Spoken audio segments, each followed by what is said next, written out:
अस्सलामु अलैकुम वरहमतुल्लाहि वबरकातुह। नहमदुहु व नुसल्ली अला रसूलिहिल करीम, अम्मा बाद। मेरे प्रिय साथियों, आज के इस प्रथम पाठ में हम तौहीद अर्थात एकीश्वरवाद के बारे में कुछ बातें सीखेंगे। तौहीद अर्थात एकीश्वरवाद किसे कहते हैं? तौहीद का अर्थ ये है कि अल्लाह ताला ने जिन कामों को अपने लिए खास कर रखा है, इसी तरह से इबादत, उपासना, आराधना, भक्ति और पूजा पाठ जिसे अल्लाह ताला ने अनिवार्य किया है, उन तमाम बातों में, उन तमाम चीज़ों में अल्लाह को एक मानना, अल्लाह को एक जानना, इसी को तौहीद कहते हैं। अल्लाह ताला का इरशाद है, कुल हुवल्लाहु अहद, अर्थात ए नबी आप कह दीजिए कि वो अल्लाह एक है, तने तन्हा है। अर्थात अल्लाह ताला पूज्य में, प्रभुत्व में, अपने काम और गुणों में एक है, उसका कोई भी सहभागी और साझेदार नहीं है। इसी को समझने के लिए, इसी को जानने के लिए हमारी सृष्टि हुई है। हमारे जन्म का मूल उद्देश्य और मूल कारण ही यही है। अल्लाह ताला का इरशाद है, वमा खलक़तुल जिन्न वल इंसा इल्ला लियअबुदून, अर्थात मैंने दानों और मानव को केवल अपनी इबादत के लिए सृष्टि की है, इनको पैदा किया है।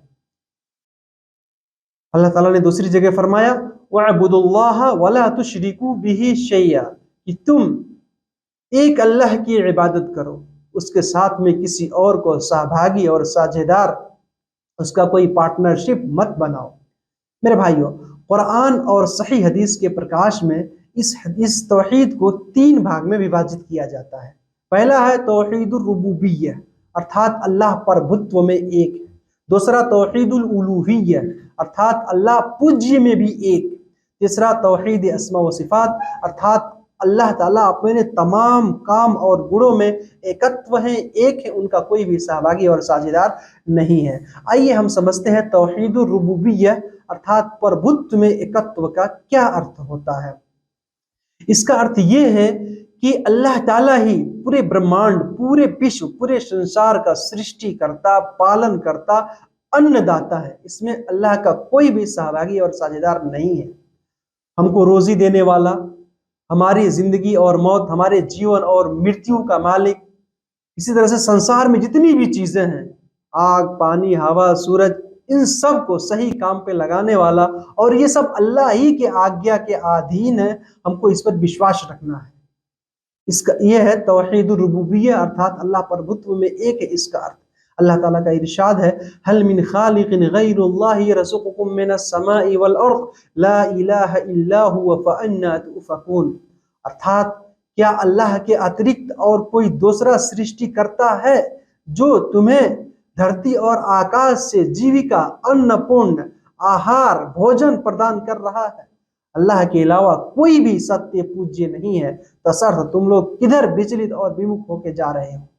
अल्लाह ताला ने दूसरी जगह फरमाया, तबारकल्लज़ी बियदिहिल मुल्क व हुवा अला कुल्ली शैइन कदीर, वो ज़ात जिसके हाथ में राज्य सत्ता है, वो उन्नति पूर्ण और बरकत वाला है, और अल्लाह ताला हर चीज पर कादिर है। अल्लाह ताला हर काम पर, हर बात पर सामर्थ्यवान है।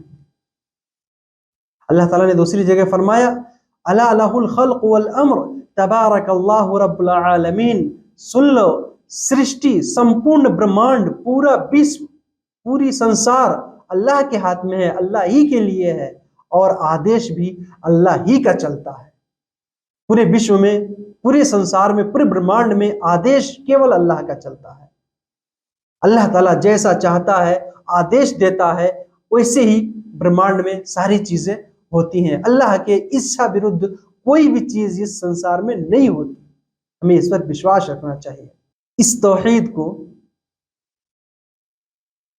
सब लोग मानते हैं, केवल कुछ लोगों ने इसका इनकार किया है, केवल कुछ लोगों ने ही इसका विरोध किया है, वो भी अपने हृदय से नहीं, दिल से नहीं, बल्कि ऊपरी मन से।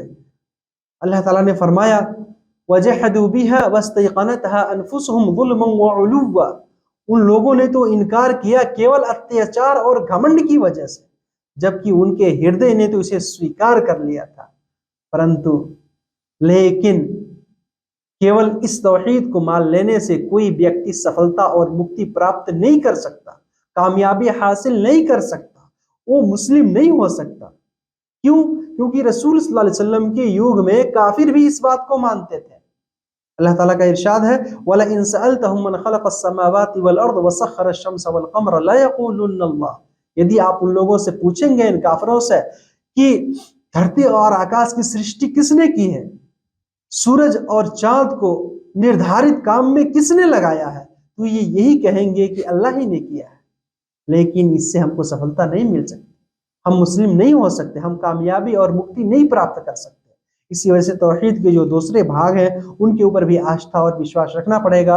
इंशाअल्लाह मैं अपने दूसरे और तीसरे पार्ट में तौहीद के जो और भाग हैं उसकी व्याख्या करूंगा इंशाअल्लाह।